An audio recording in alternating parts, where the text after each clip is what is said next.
ओम नमः शिवाय भक्तों, महाशिवरात्रि के इस पावन अवसर पर आइए श्रवण करते हैं भगवान शिव के परम भक्त कुबेर की कथा। पौराणिक मान्यता के अनुसार यह कथा स्कंद पुराण से ली गई है। कुबेर लंकापति रावण के सौतेले भाई हैं। रावण की मृत्यु के बाद कुबेर को ही असुरों का नया सम्राट बनाया गया। वे यक्षों के राजा भी हैं।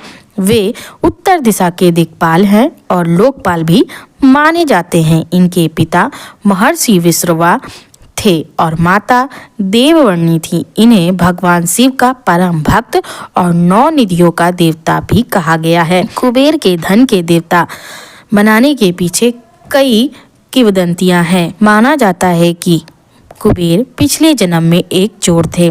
स्कंद पुराण के अनुसार पूर्व जन्म में भगवान कुबेर का जन्म एक ब्राह्मण परिवार में हुआ जिसका नाम गुणनिधि था, लेकिन उसमें एक अवगुण था कि वह चोरी करने लगा था।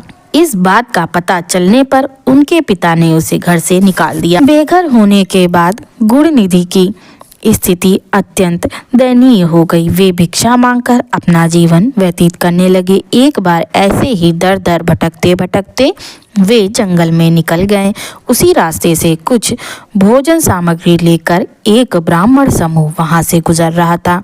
भूख प्यास से व्याकुल गुणनिधि भोजन की आस में उनके पीछे हो गए। कुछ क्षण बाद वह ब्राह्मण समूह एक शिवालय में रुक गए और भगवान शिव को भोजन का भोग लगाकर उनका कीर्तन करने लगे। रात्रि में जब वे सभी सो गए तब गुणनिधि ने भगवान शिव को अर्पित भोग चुरा लिया, पर उनमें से एक ब्राह्मण ने उन्हें यह चोरी करते देख लिया। वह जोर जोर चिल्लाने लगा। सभी ब्राह्मण गुणनिधि के पीछे पड़ गए। गुणनिधि अपनी जान बचाकर भागा, पर नगर के रक्षक द्वारा मारा गया। यह दिन कोई आम दिन नहीं था, बल्कि महाशिवरात्रि का दिन था। इस दिन से अनजाने में ही गुणनिधि से भगवान शिव का व्रत हो गया और वे भूखे ही शिव लीला से मर गए। पर शिव जी का व्रत खाली कैसे हो सकता है?